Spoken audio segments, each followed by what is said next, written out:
O Salmo 51, nos seus 4 primeiros versos, ele diz assim: Tem misericórdia de mim, ó Deus, por teu amor.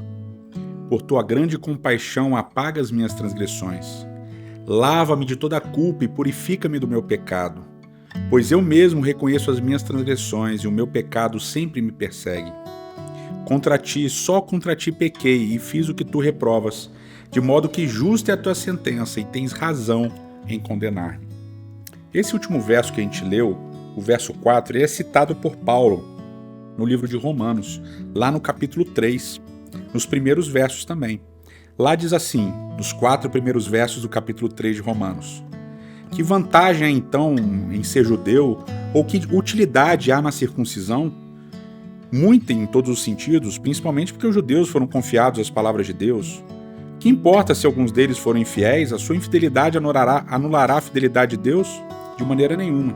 Seja Deus verdadeiro e todo homem mentiroso, como está escrito, para que seja justificado nas tuas palavras e prevaleças quando fores julgado. Aqui nesse contexto, Paulo cita o Salmo 51 e o porquê ele faz isso muitas vezes é debatido. Eu gosto muito da impressão do Dr. Richard Reis, um estudioso muito famoso, ao fazer essa ligação entre o Salmo 51 e Romanos 1 a 3. Ele diz que a ideia de Romanos 1 a 3 é muito parecida com a ideia de 2 Samuel, capítulo 12, quando Natã confronta Davi.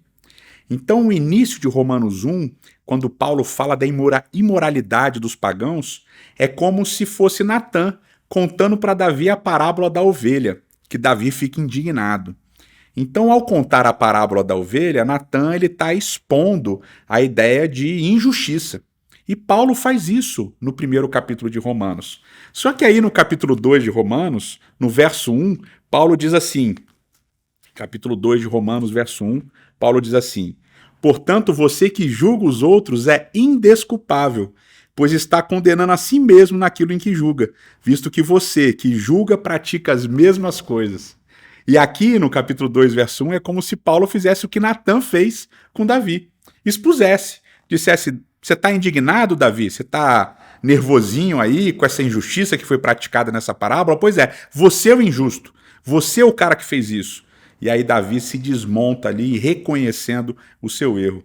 E o capítulo 2 de Romanos vai basicamente expor o erro dessa questão dos judeus. Aqui nos 3 primeiros capítulos de Romanos há uma disputa entre judeus e gentios. Então Paulo primeiro ele explora a imoralidade dos gentios para depois falar dos problemas dos judeus e para no capítulo 3 ele então recomendar arrependimento e confissão, dizendo que todos carecem da graça de Deus. E essa relação entre Salmo 51 e Romanos 1 a 3 basicamente indica para a gente 3 coisas. A primeira delas, o juízo de Deus é sempre justo. A segunda delas, a apropriada condição para o ser humano em face do pecado, de qualquer pecado, é arrependimento e confissão. E a terceira, extremamente importante, a graça de Deus é para todas as pessoas e para todos os pecados. A graça de Deus alcança toda e qualquer pessoa em toda e qualquer situação.